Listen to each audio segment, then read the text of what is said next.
Hey gang, it's Bryan from FXBilliards. Today we're going to talk about advanced cluster management. Now what does that mean? It means that we're not only going to talk about breaking up clusters and how to get to the cluster and things like that, but exactly how should you go about breaking it up. So let's take a look at our first cluster and see how we can manage this from an advanced standpoint.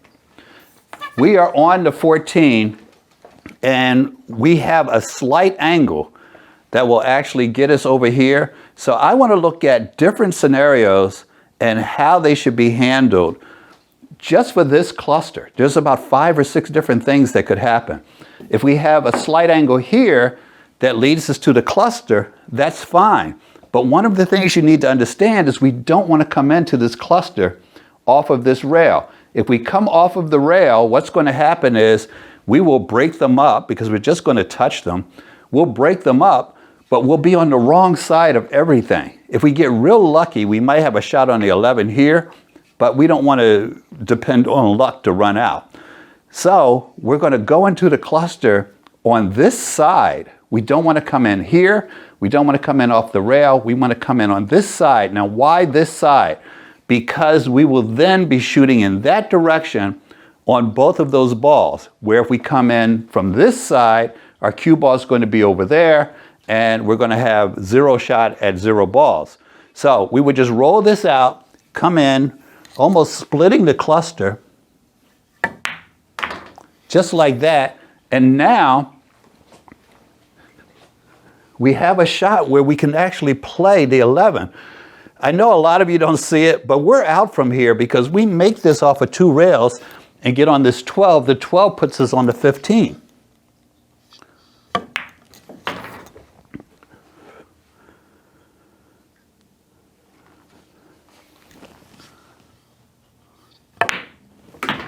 And the 15, of course, puts us on the 8.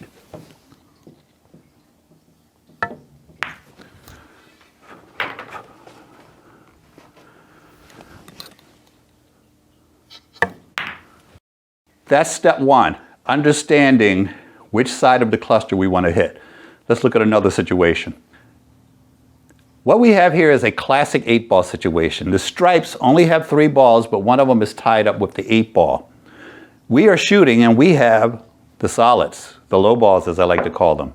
So if we're playing some dude that doesn't know any better, he thinks he's ahead because he only has 3 balls. The solids are about a 15-to-1 favorite right now unless you do something really bad. The reason is all we have to do is break up that cluster and everything else is pretty much goes everywhere else. So what do we do here? A lot of players want to shoot this 1 in the side. I don't know why, but it just looks like it should go straight in and they want to shoot it.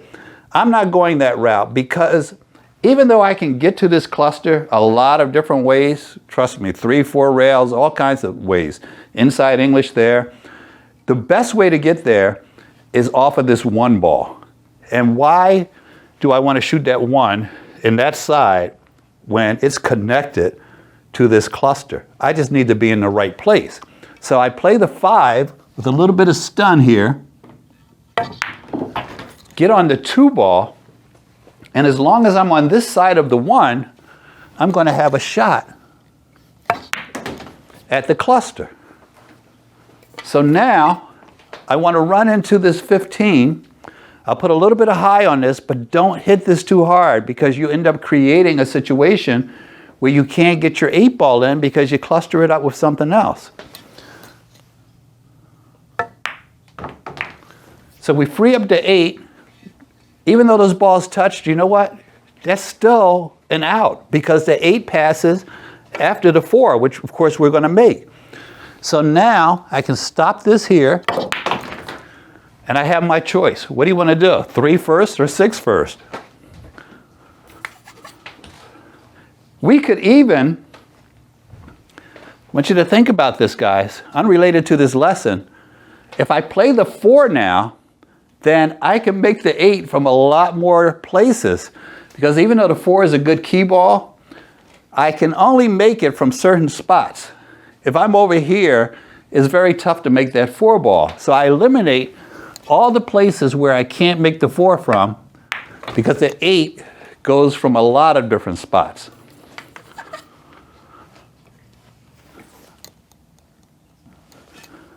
I'm going to put some draw on this.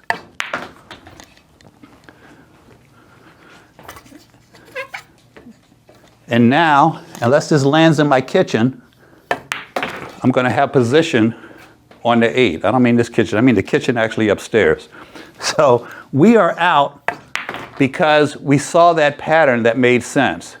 You can get out from other directions. Like I said, a lot of them were connected to that. But that pattern was best played coming off the 1 because of all the balls that were connected. That one was the most important one. So let's look at something else. So this is an interesting one, and it definitely falls into the advanced category. Beginners aren't going to be out from here. I'm sorry. You're going to have something lucky is going to have to happen because we're on the stripe balls. We have this cluster over here, and we really only have 3 opportunities to break this up, and none of them are directly connected to this cluster. There are a couple of things you can try if you're a more high intermediate or advanced player. But let's take a look at some of those different options and you decide for yourself. As I've been repeating, we want to go after this stuff early. So one of the things we might do if you have a decent draw shot is actually try to draw into the cluster knowing that you have some insurance shots if you miss it. So we could do something that looks like this, go down table and break the cluster up that way. And you can see, even though we came in from the right direction, we don't really have a shot here, but that's no fault of our own. I mean, we really didn't have a lot of choices. I think I could make the 12 from here and I would still be shooting.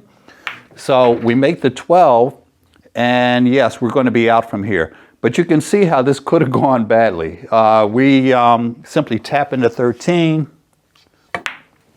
We tap into 11 and as I like to say, it is a wrap.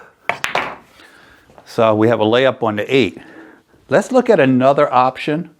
And I'm not saying that one option is better than the other because all of them should be considered when you're deciding how you're going to play these shots.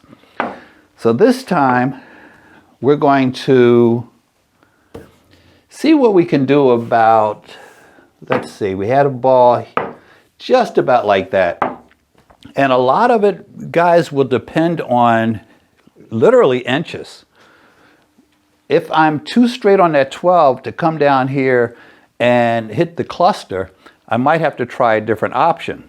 So it really, as I said, a shot that's good from here is not good from there. So you have to figure these things out.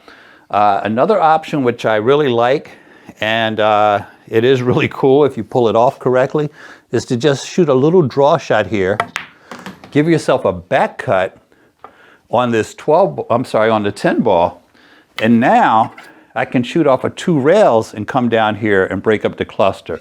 So this is high right hand spin, and we come down here, we only need to touch it, but you see we're a little out of control because of the angle that we're coming in, so we ended up scratching. Again, no fault of our own. We have a very interesting scenario here that we're dealing with. But you look at these situations and you say, okay, what is the best probability of me being out? And it may not be shooting a 2-rail shot to come around and break up the cluster. The thing to keep in mind about this is I'm not shooting that 11 right now. I'm working on these 2 different options that I have to break that up.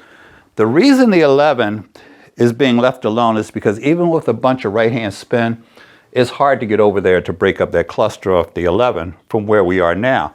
If I do any of these shots, so I'm going to shoot this one again.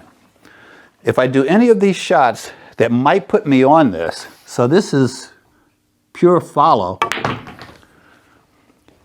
and I miss them because I wasn't able to get there, having that 11 in the bag means all the difference in the world because now I have my next opportunity to break up the cluster.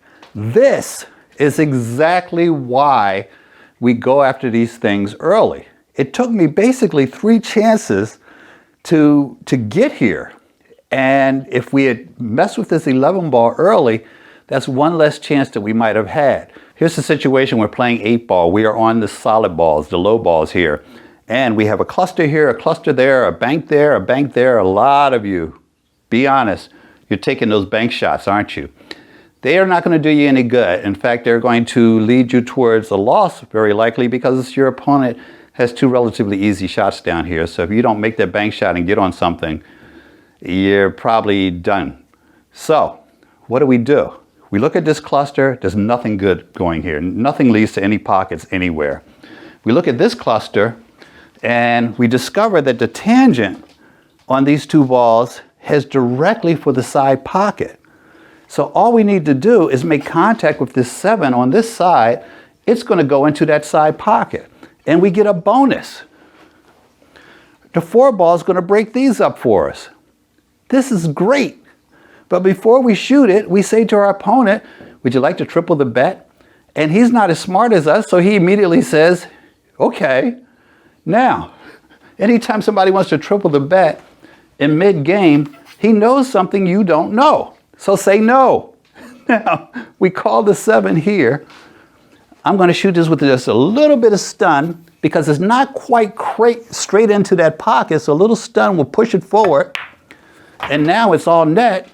We broke up this cluster and we have a very easy, a relatively easy run out from here.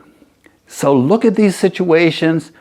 How does that affect my shot? How does this affect my shot? You got a bonus here and broke up 2 clusters at the same time and you think, oh, that's a lottery win. No, this happens all the time. You just don't see the shot. You have to walk around the table, be creative, look for those tangent lines, look for those balls that are dead into the pocket with combinations and things like that, and you'll find more of these, okay? Hit the subscribe button. You're not getting creative content like this all over the place. I know you're not. I've been on YouTube before. Hit the subscribe button so you can continue to get it. Give us a thumbs up, and I really, really appreciate you guys watching. You are outstanding, and I love hearing from you guys about how we've helped improve your game. So have a great day.